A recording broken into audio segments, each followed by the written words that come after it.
to change the order of our reading just a little bit and ask for our 6 OLLI readers to read in our next segment.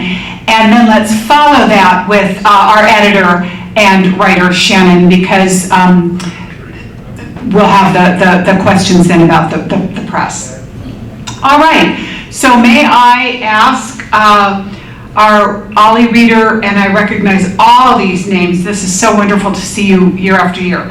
Well, first of all, I am not a poet, but I do enjoy poetry. And I am going to talk today about Edna St. Vincent Millay, and what a remarkable person and what a remarkable career she had. She grew up in a coastal town in the state of Maine, and she was desperate for a wider world. And that was not easy back in 1912. Before either of the world wars, colleges in those days were almost exclusively for wealthy people. You did not have all the scholarships and loans and things which were out here now. But she wrote a poem called Renaissance, which means roughly rebirth, similar to Renaissance. I'm not going to read that poem. It's 4 pages this size. But I will read the last stanza of that poem. The world stands out on either side, no wider than the heart is wide. Above the world is stretched the sky, no higher than the soul is high. The heart can push the sea and land further away on either hand. The soul can split the sky in 2 and let the face of God shine through. But east and west will pinch the heart that cannot keep them pushed apart. And he whose soul is flat, the sky will cave in on him by and by. That was kind of the mood that she was in. And she wrote this very long poem, of which this is the last stanza. And in that poem, she died and was reborn. On the basis of this poem, she gained admission to Vassar, and a scholarship which took her all the way through Vassar and out into the wide, wide world that she sought. She moved to New York City, Greenwich Village, I believe, and became a world-famous poet. And I will read you 2 of her short poems. These are called figs. Here is the first fig. My candle burns at both ends. It will not last the night. But ah, my foes and oh, my friends, it gives a lovely light. Second fig. Safe upon the solid rock, the ugly houses stand. Come and see my shining palace built upon the sand.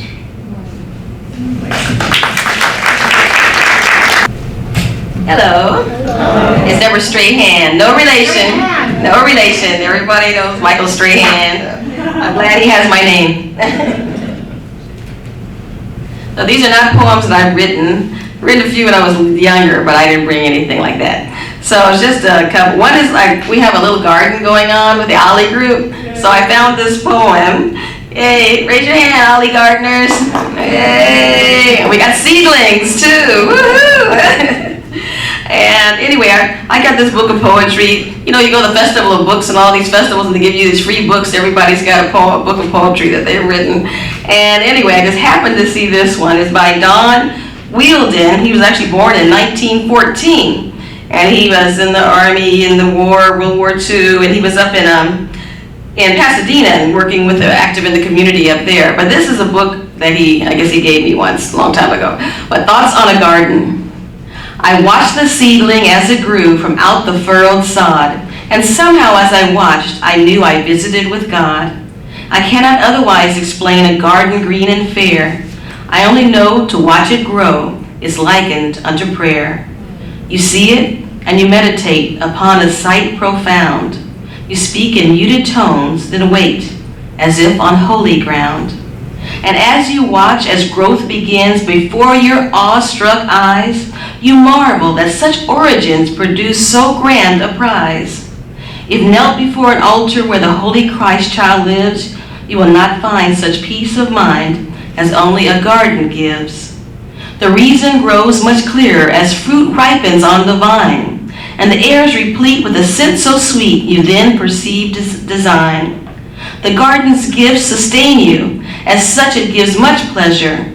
Its sights, its scents do then commence to win you to its treasure. For the garden's wholesome foodstuff that builds our being's health is its own best self-investment. It provides the garden's wealth. And as we deeply cherish the crops it yields today, we dug and weeded, watered and seeded to help it on its way. The honor owed a garden, which we admit is true, comes about without a doubt following work by me and you. So when you return to the garden to praise it to the skies, 'twill be no sin to look within. That's where the Creator lies. By Don Wilson. This next poem is real short, but when I was in school, back in high school, I memorized this poem. It's by Langston Hughes. And I don't know, the students had anyway, you'll see why the reaction. Anyway, the name of the poem is Too Blue by Langston Hughes. I got those sad old weary blues. I don't know where to turn, don't know where to go. Nobody cares about you when you sink so low. What should I do? What should I say? Should I take a gun and put myself away? I wonder if one bullet would do. As hard as my head is, it'd probably take two. But I ain't got neither bullet nor gun, and I'm too blue to look for one.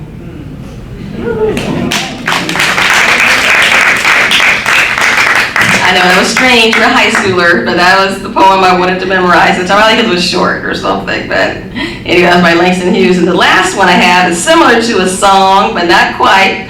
It's by songs are like poems and lyrics, and this is by Lin-Manuel Miranda. So some of y'all recognize this. Okay, let's see. I'll try. I'm not telling you the title of it. You'll figure it out. I am not throwing away my shot. I'm not throwing away my shot. Hey yo, I'm just like my country. I'm young, scrappy, and hungry, and I'm not throwing away my shot. I'm gonna get a scholarship to King's College. I probably shouldn't brag, but dag, I amaze and astonish. The problem is I got a lot of brains, but no polish. I gotta holler just to be heard. With every word I drop knowledge. I'm a diamond on the rough, a shiny piece of coal, trying to reach my goal. My power of speech unimpeachable. Only 19, but my mind is older. These New York City streets get colder. I shoulder every burden, every disadvantage I have learned to manage. I don't have a gun to brandish. I walk these streets famished. The plan is to fan this spark into a flame, but it's getting dark, so let me spell out the name. I am the ALEXANDER. We are meant to be a colony that runs independently. Meanwhile, Britain keeps pissing on us endlessly. Essentially, they attack us relentlessly. Then King George turns around, runs a spending spree. He ain't ever gonna set his descendants free. So there will be a revolution in this century. Enter me. Don't be shocked when your history book mentions me. I will lay down my life if it sets us free. Eventually, you'll see my ascendancy, and I'm not throwing away my shot. I am not throwing away my shot. Hey yo, I'm just like my country. I'm young, scrappy, and hungry, and I'm not throwing away my shot. I am not throwing away my shot. Hey yo, I'm just like my country. I'm young, scrappy, and hungry, and I'm not throwing away my shot. When you're living on your knees, you rise up. I imagine death so much it feels more like a memory. When's it gonna get me? In my sleep, 7 feet ahead of me? If I see it coming, do I run or do I let it be? Is it like a beat without a melody? See, I never thought I'd live past 20. Where I come from, some get half as many. Ask anybody why we live in fast and free. Laugh, reach for a flask. We have to make this moment last. That's plenty. Scratch that. This is not a moment. It's a movement where all the hungriest brothers with something to prove went. Foes oppose us. We take an honest stand. We roll like Moses, claiming our promised land. And if we win our independence, is that a guarantee of freedom for our descendants? Or will the blood we shed begin an endless cycle of vengeance and death with no defendants? I know the action in the street is exciting, but Jesus, between all the bleeding and fighting I've been reading and writing, we need to handle our financial situation. Are we a nation of states? What's the state of our nation? I'm past patiently waiting. I'm patiently smashing every expectation. Every action's an act of creation for laughing in the face of casualties and sorrow. For the first time, I'm thinking past tomorrow. And I'm not throwing away my shot. I am not throwing away my shot. Hey, yo, I'm just like my country. I'm young, scrappy, and hungry, and I'm not throwing away my shot.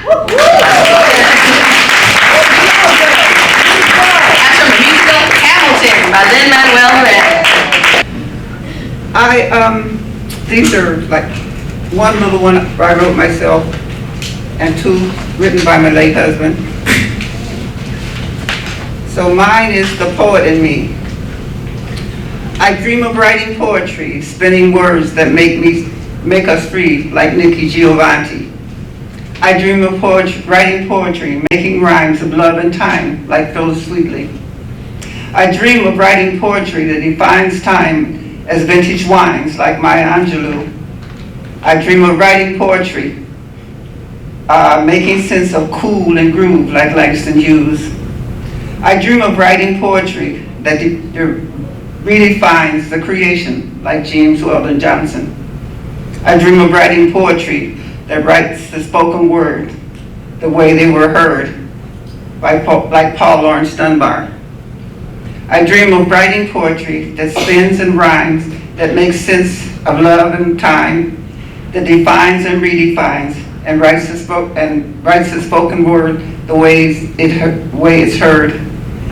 I dream of writing poetry that speaks to you and me.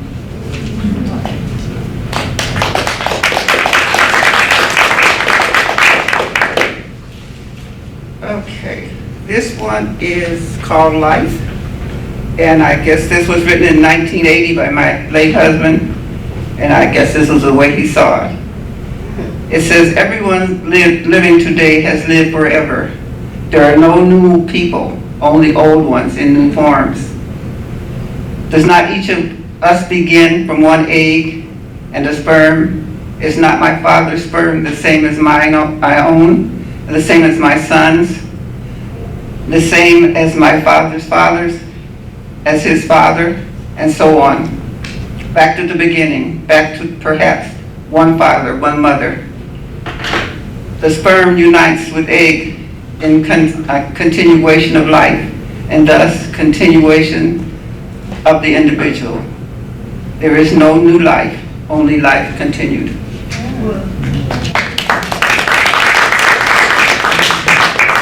And this was just a bunch of thoughts in haiku. How can I express such complex ideas and thoughts with economy? It is a hard task to express complexity of thought with such brevity. How intangibly intertwined are the ideals I try to express. How can I express the depth of my love for you in so little space? I love you more than I can possibly say here, for you are my life. The essence of life is being at one with you in all things that I do.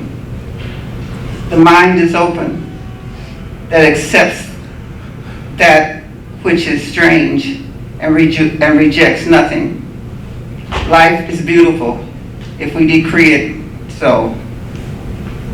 And that is how it is. A happy man sees joy in life in spite of how hard it sometimes is. Being happy is an option we each may choose, if we will. A footprint in the sand, our memories of things that have gone before. Is it on? Yeah. Okay. Okay, well, I guess I'll start out by saying my name's Daisy Marshall. I grew up in Arkansas, little town Helena, Arkansas. Actually, I grew up on the farm a little south of there. And it was a great experience, you know, and a lot of my writing is kind of geared towards my growing up on the farm and in the meadows, running through the meadows and things like that. So I'm a second of 14 or 15 siblings. And so I had a happy childhood.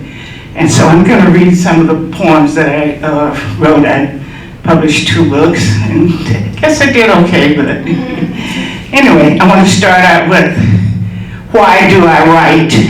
Because people ask me that question. Some may ask, why do I write? Why do I write for every occasion? Is it my occupation? I said no, but let me write while I can. Let me write, if only as Jesus did when he stooped down and wrote in the sand. You see, the day will come when I'm only a pile of clay. God knows that we did not come here to stay. So just let me write while I can. I do not write for fame or fortune, but I write from my heart. And we all need to know and support Jesus' kingdom, because we all have a part to play. After all, I too want to be a part of his everlasting plan. And have you ever thought that maybe writing is my part to play? Again, I say, I want to write from my heart, so let me write while I can.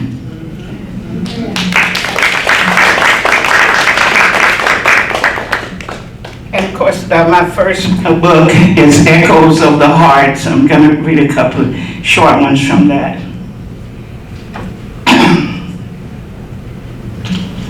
The first one is Where the Wildflowers Grow. Out where the wildflowers grow, deep in the meadows so blue, roam the giant buffalo, a part of God's creation too, you know. Look carefully at each blade of grass. You will find maybe a tiny little flea. Out where the wildflowers grow, the buffalo and the tiny flea, each one wants to be free in its own way. So different, yet so unique, yet so free and longing to be free. Yes, out where the wildflowers grow, where the wind whispers and men never harvest nor sow. Nature's unspoiled and beauty untouched. Out where the wildflowers grow, where everything smells so sweet, and you hear the birds go tweet, tweet, tweet. It's where my heart longs to be. And sometimes over your head, you can see a beautiful rainbow. Yes, out where God's beautiful wildflowers grow.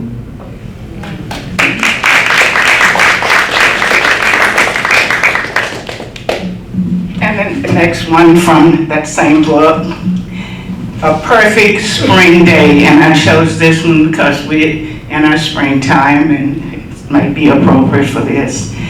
Shh, listen to the delightful blue jays singing in the trees. Can you just feel the warm, sweet meadow breeze? You lie there on a soft, fluffy pillow.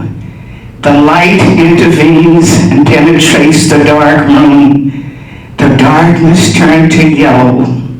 You look out the window. You see the tree leaves gently swaying, and you think to yourself, could one ever wake each morning to this kind of day? Surely, in my mind, there must be no doubt. It makes you feel like spreading a lot of love along the way. Excuse me. Along the way. Yes. Drawing the obsession, you know that this has got to be the perfect perfect spring day.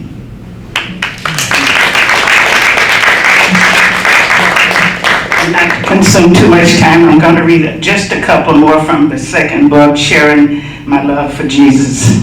And if you notice, my father was a minister. I grew up in the church, and so a lot of mine are religiously or spiritually based. Yes, thank you.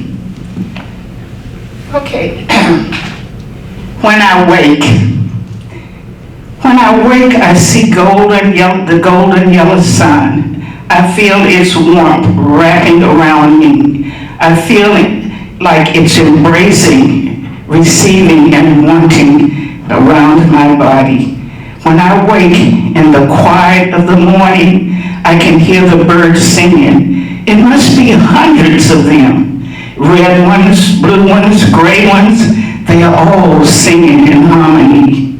Yes, when I wake, I smell the fragrance.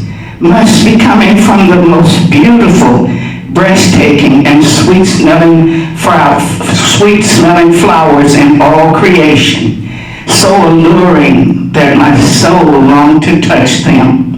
Yes, when I wake, the air around me is so inviting. I can almost taste it.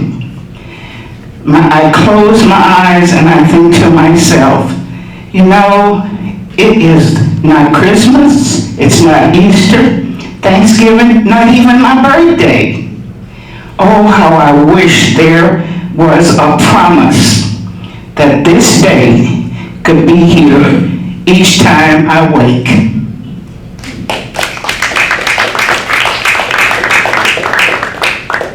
And this is kind of one of my favorites, and I'm going to read it. And this one is called Before He Made You and Me. He was there at the beginning of the world, and He was the infinite mind. He gave it a whirl. He wanted everything to be perfect before He made you and me. He created billions and billions of suns. The distant ones He called stars.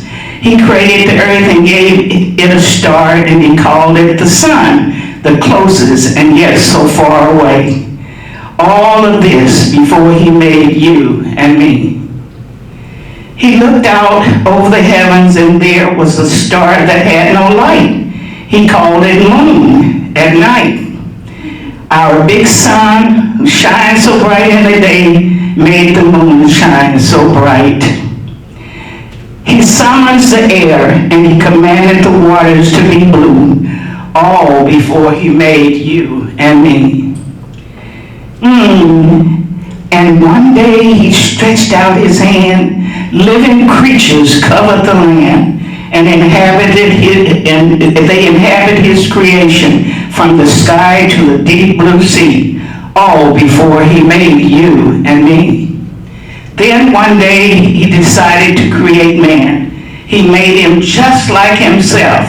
Shows you just how special He wants us to be. But even more wonderfully and lovingly, He would make you, and make me. What is so astounding that God looked out over the barren land. Before He leaned down and scooped up a handful of sand, He knew that the world would need a Savior. The Son would not love Him as enough to obey Him, even more before He made you and me. He gave us a mind to think, and as it always has been, He continues to bless us day after day and year after year, even until eternity. He still loves us. Yes, He could make it all vanish just with a wink, all because it was happened before He made you and me. Thank you. Good afternoon. Good afternoon. My name is Furnace Ross, and I'm a former teacher. I taught for 42 years, 10 years in San Francisco, and 32 years in LAUSD. The first poem is titled Dreamcatcher. I am an innovator, creator of dreams. When my friends see me, they marvel at my silent courage. I am an aggressive, sensitive poet. When I look in the mirror, I see hope. My dreams can dance in reality if I'm willing to work toward them. I live vicariously on the edge of destiny. I am a dangerously profound artist. When I gaze at the faces of others, I see encouragement reflected in blinded eyes. My heart is gracious. I smile sorrowfully with surprise. When my enemies look at me, they see confidence. I love profusely and live purposefully. My mind is reflective. I approach all things with love. No one can destroy my destiny. I will always love God and look to Him for grace. The challenges I face harbor love. I am Vernus. I have caught the dream cascading in my heart.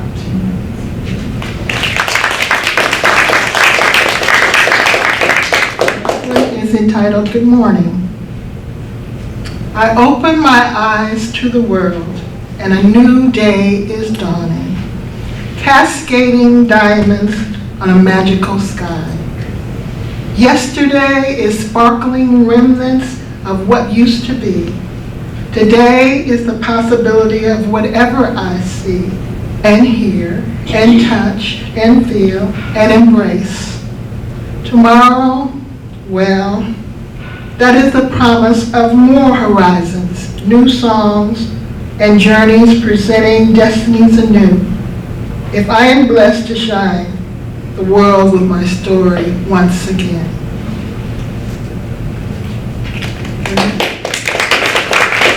And this one is dedicated to all the mothers. Are there mothers in the house? Raise your hand, all the mothers. To mothers with love.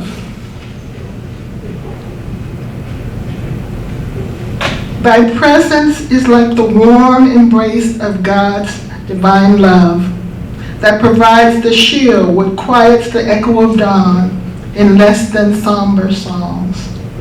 Thy intuitive vision, thy unassuming presence, thy tender nurturing provides answers to questions before they are asked, and inspire a song when our voices are too weak to shout. Lo, the world is a promise because of you, and you have captured the flavor of morning in jubilant refrain. How regal we see thee stand, elegant and serene against God's sky, beckoning our morning to become suns and reminding us of how special we are because of you. The glow of the majestic rainbow glorifies the rose of your being. You are the silver chalice of love's greatest song. May your days project the most profound vision of the sun. How our love for you grows, mothers. You are the rose of all eternity. That's my spring dedication to mothers. And this is for my own mom. Mama danced in joyful songs, heard but not understood in the time she lived. Remnants of her life echo in delicate china that sit in cabinets now, that whispers a history that her children imagined and her grandchildren and new generations never hear. Meat coats and ballroom gowns still flow in forgotten dreams, reflective and strong. Stylish, exquisite leather gloves talk of orchestrated tears with fingers sandwiched neatly folded on glass plates that smile with delicate charm as small talk bounces serenely off walls that hold secrets, calling new visions to hear. Holiday dinners have new tables set with vintage reflections and stories vocalized again and again to hold the generations to explore. Do I know and understand the legacy well enough to anchor its victories in new eyes to shine? Mama's sound now dances in my head, and though I remember only some lyrics, I'll sing what I hear in the whisper of the wind she left behind.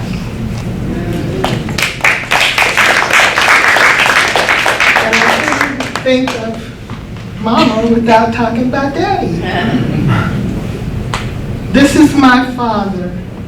See, he is old, wise, and seasoned. He looks like Santa Claus, graying, trembling hair, no hat, gray, short cascading over one ear. His clothes fit him well. No baggy pants, though he remembers them. He has two-tone shoes and suede ones. My mother never sees them now. Here's my mother. She might be crying now. The sun she saw in his face is dim nowadays. The woman my father knows is still there, but changed. She will come later to visit him. My mother might get mad, but it does not faze him much now. My father will say nothing, but might laugh in secret closet. No one will forget, though years have passed. My father never stops mentioning it. It's always me there watching. She does not know. I will always remember they love each other better from a distance.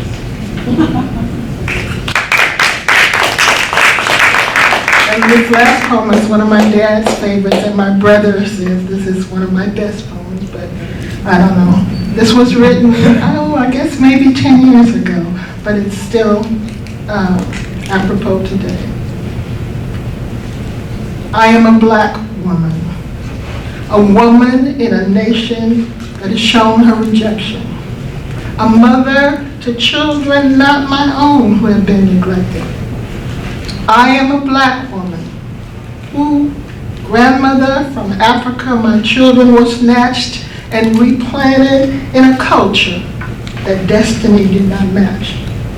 I am a black woman who, like Africa, projects a rich heritage from our native land, who made us challenge the slave master and yield not completely to his demands. I am a black woman. I'm a woman who from slavery emerged carrying the burden that to this day the struggle has not purged. I am Harriet Tubman on that underground train and countless others famous and not so famous, you know not my name. I am Sojourner Truth, still struggling for freedom, leading, guiding, lending service wherever needed.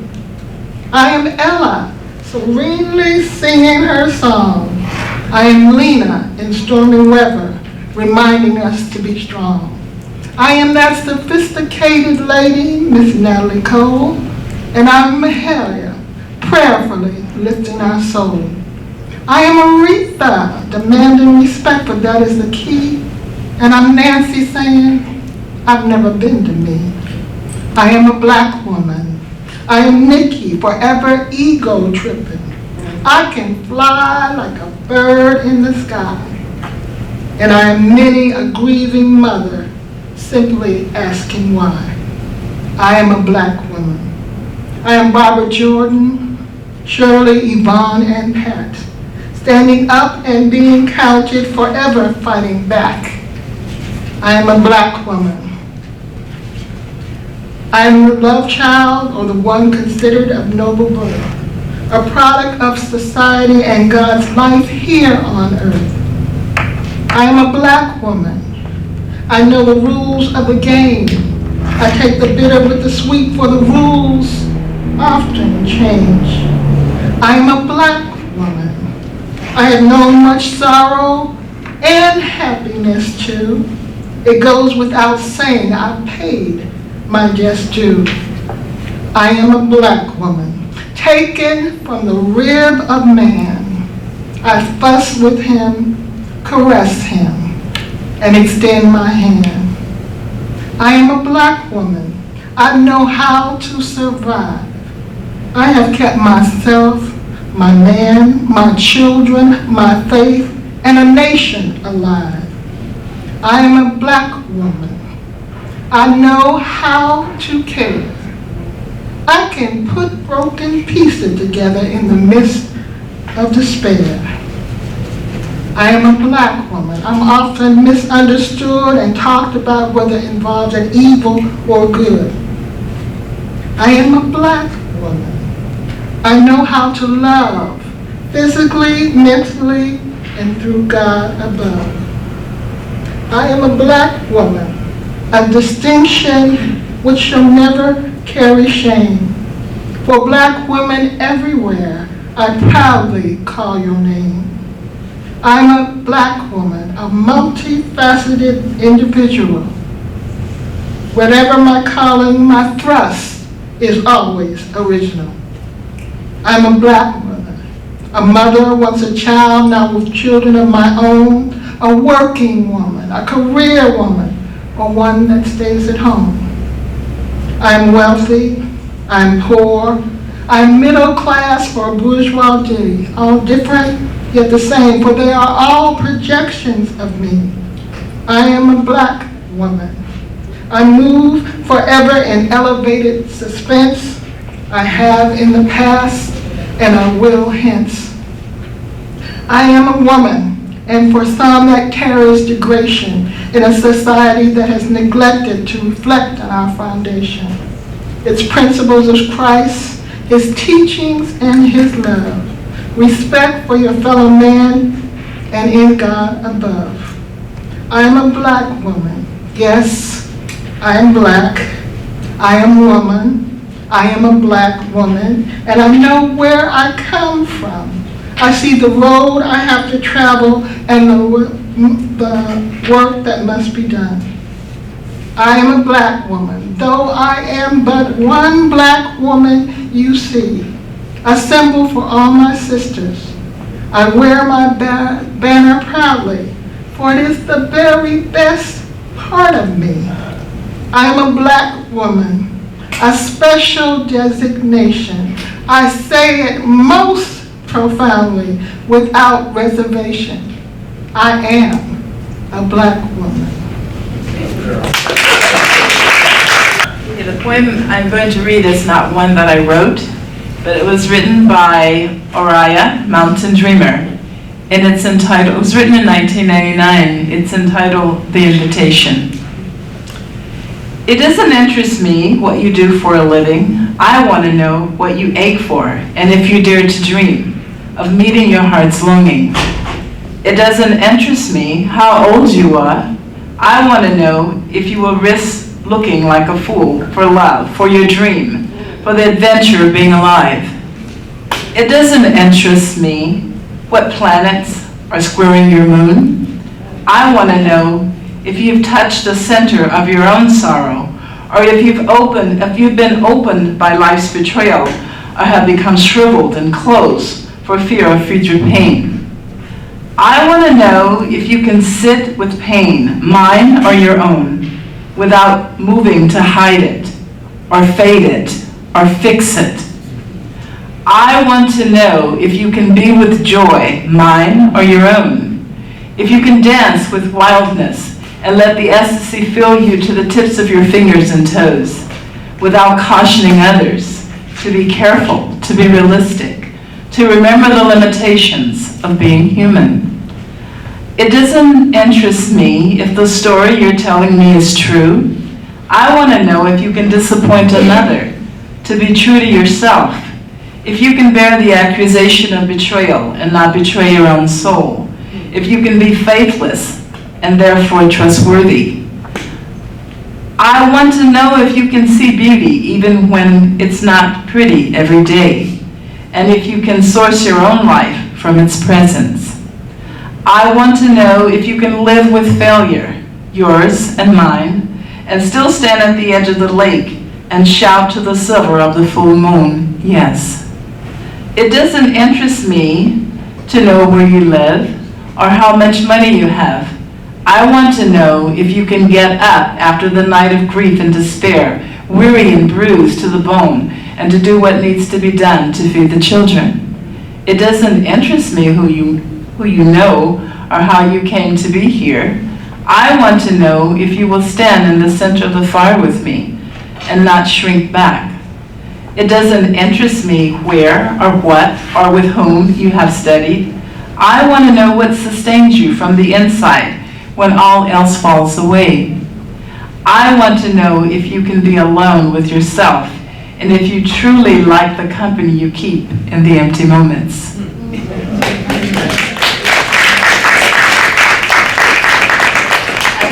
I have one more short one. It's called Chisholms and Bridges, and it's written by Ted Glines.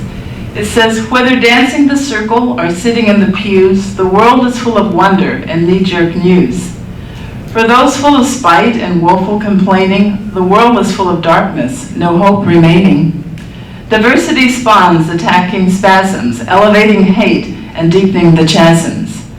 Who are you? You are who you are, smart as a fox. Why define yourself to a bleak little box? For those full of love and compassion caring, the world is full of brightness and warmth and sharing. Diversity spawns a chance to build bridges, elevating love and life's privileges. You are who you are, smart as a fox. Expressing yourself, you're out of that box. You can make this world a beautiful place if we toss away frowns and put smiles on our face. Abolish that burden of complaints you've been lugging. Begin building bridges and get used to hugging.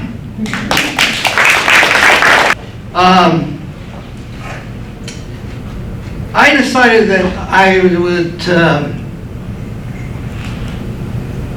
read a couple of things, and then maybe Dr.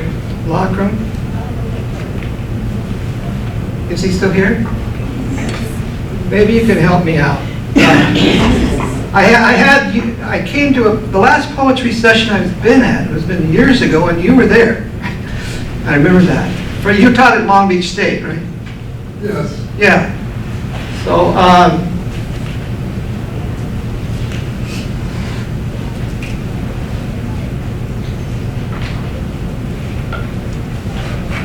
the man in the moon came down too soon. The man in the moon had silver shone, and his beard was silver thread, with opals crowned and pearls all bound about his girdle's stead. In his mantle gray he walked one day across a shining floor, and with crystal key in secrecy he opened an ivory door. On a filigree stair of glimmering hair, then lightly down he went. The merry was he at last to be free on a mad adventure bent. In diamonds white he had lost delight. He was tired of his minaret, of tall moonstone that towered alone on a lunar mountain set. He would dare any peril for ruby and beryl to border his pale attire, for new diadems of lustrous gems, emerald and sapphire. He was lonely too, with nothing to do but stare at the world of gold and hark to the hum that would distantly come as gaily round it rolled.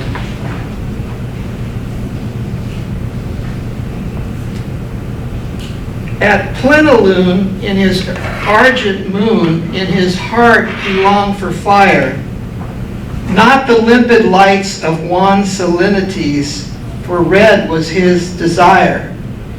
For crimson and rose and ember glows, for flame with burning tongue, for the scarlet skies in a swift sunrise when the stormy day is young.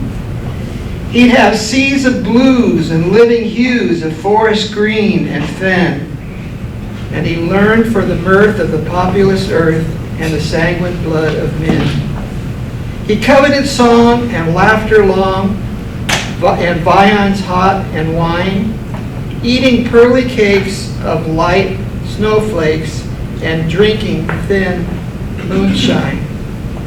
He twinkled his feet as he thought of the meat of pepper and galore, and he tripped unaware on his slanting stair, and like a meteor, a star in flight ere Yule one night, flickering down he fell from his laddery path to a foaming bath in the windy bay of Bel.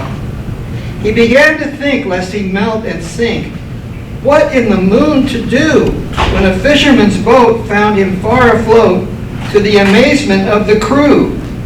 Caught in the net all shimmering wet in a phosphorescent sheen of bluey whites and opal lights and delicate liquid green. Against his wish with the morning fish, they packed him back to land. You had best get a bed in an inn, they said, the town is near at hand. Only the knell of one slow bell, high in the seaward tower, announced the news of his moonsick cruise at that unseemly hour. Not a hearth was laid, not a breakfast made, and the dawn was cold and damp. There were ashes for fire and for grass the mire, for the sun a smoking lamp. In a dim black street, not a man did he meet. No voice was raised in song. There were snores instead, for all folk were abed, and still would slumber long. He knocked as he passed on doors locked fast, and called and cried in vain, till he came to an inn that had light within, and he trapped at a window pane. A drowsy cook gave a surly look, and what do you want, said he. I want fire and gold and songs of old and red wine flowing free. Well, you won't get them here, said the cook with a leer, but you may come inside. Silver I lack and silk to my back, maybe I'll let you buy. A silver gift, the latch to lift, a pearl to the pass the door. For a seat of the cook in the ingle nook, it cost him 20 more. For hunger and drought not past his mouth, till he gave both crown and cloak, and all that he got in an earthen pot, broke and black with smoke, was porridge cold and 2 days old to eat with a wooden spoon. For puddings of Yule with plums, poor fool, he arrived so much too soon. An unwary guest on a lunatic quest from the mountains of the moon. I feel as I am at a dead, I feel as if, this is by Allen Ginsberg. I feel as if I am at a dead end, and so I am finished. All spiritual facts I realize are true, but I never escape. The feelings of being closed in and the sordidness of self, the futility of all that I have seen and done and said, maybe if I continued things would please me more, but now I have no hope and I am tired. Thank you. Slightly over time, and if you can spare 10 minutes, I would love for you to meet our last reader, Shannon Phillips, who's going to read a couple of her own works and then talk a little bit about her press and how to submit poems and what editors are looking for. Shannon Phillips.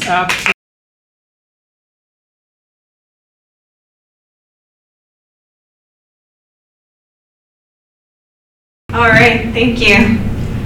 This is a little poem from my son. Where is it? My name, where's my name? Let's see. It's called Fire, for Stan. My son is 8 and hates reading. He doesn't understand the quiet alchemy of printed words when mixed with the mind. One day he tells me about Dog Man, yet another playground testimonial. On the drive home from the bookstore, it is dark. He raises the new pages to court the light from car headlights, not yet knowing just how much light there is to catch.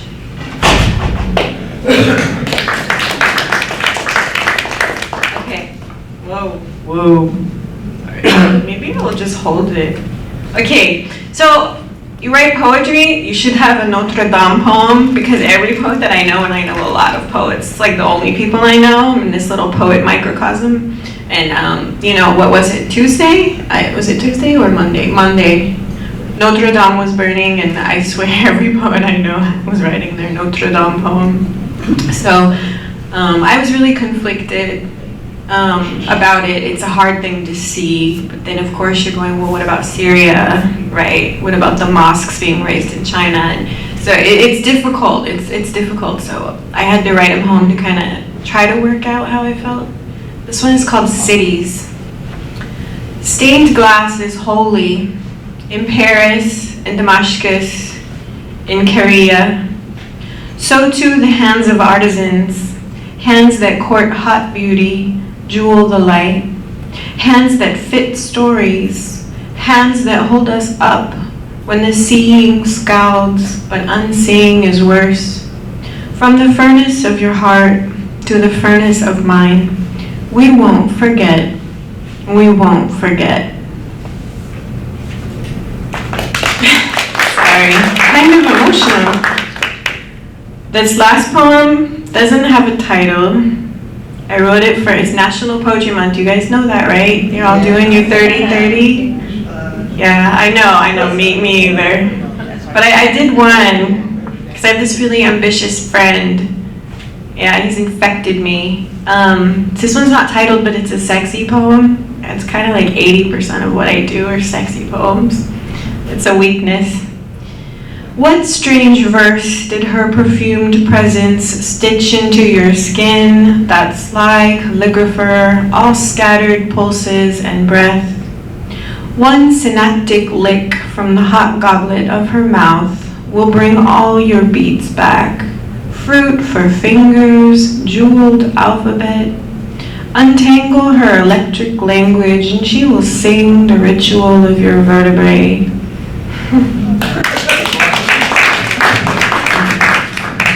So I'm a publisher. About a year and a half ago, I started a press. In 2011, I started an online magazine. Poetry magazine with Dr. Laughlin's help, actually. He was instrumental and always a contributor, and I'm grateful from the bottom of my heart for that. And it was hard, a slush pile, a lot of rejection. It's not fun. So I decided to start a press and to do the things that I wanted to do, to work specifically with the people that I wanted to work with, make relationships. So yeah. Do you guys have any questions about submitting in general? Yes. Right when I think, my goal, I'm part of a writing group through UCLA Writing Project. We meet once a month, and my yearly goal was always to submit every month. Well, submitting means rejections. Yes. And rejection means that I get discouraged. And then I'm told, well, go to the press, go to the journal, and see what kind of works they're accepting. But when I look at the works that they're accepting, it's not my writing, it's not anything that I want to write, or I don't want to write like that. So where in there is there, yeah, thank you, room for me. Submitting it's hard work. Yeah, I would suggest taking maybe a day in the month and spending the whole day. So, two things. Yes, it is really, really, really important if you want to avoid rejection. It's inevitable. It's all of us get it. It's really difficult. I get it too. But you can minimize it if I call myself a sniper, like got one bullet, it's gonna make it count. So yeah, it's helpful if you do the research to make sure that your work does fit. There are so many magazines, so many. I use Twitter, actually, for magazines. There's a wonderful resource. It's a Yahoo group. It's a CRWROPPS, and I can write that down for you if you join it. There's a woman, her name is Allison, starts with a J. She's amazing. She posts about 15 different writing submission opportunities a day. So if you do join it, take it to an email that you can get spam from Allison all day. So that's a really good resource. The second thing is you can make space for your own voice. So that's up to you and your value system and what the validation of submitting means to you. I told my friend yesterday, I said, I submit for my CV. And he went, whoa. I said, I don't write for my CV, but I submit for my CV because I want my press to, I need to walk the walk. I need to support my poets, so I need to be doing it. If I didn't have my press, I don't think I would submit, really. I would probably post to Facebook, or I would post to my blog, or I would work within my writers group or my immediate group of friends, and we would publish each other. We're all publishing each other, so don't think we're not. Stein and Hemingway and Fitzgerald and Pound and Eliot, they were all buddies publishing each other. So don't feel bad if that's what you're doing. That's what everyone does. As you guys all know, poetry really isn't valued in the larger society with the exception of weddings and funerals. So you can either spend a lot of time finding that magazine that will fit your voice or your voice will fit, which I recommend. I think it's worthy, especially if you're worried about your CV, or you can make your own space. That's what I did. Your resume, your curriculum vitae. So if you're trying to teach, basically if you're trying to teach, you need publication credits to make you stand out from. Otherwise, just ask yourself, why do I want to submit? What does it give me? What does an acceptance in a magazine give you? How does it make you feel? Is that something you can give yourself, or your friend can give you, or I don't know if that helps or makes sense, but afterwards I can write down that creative writing Yahoo group. That's a good one. So thank you all for coming, and I hope we can do this next year. Have a grand and wonderful springtime. Happy Poetry Month.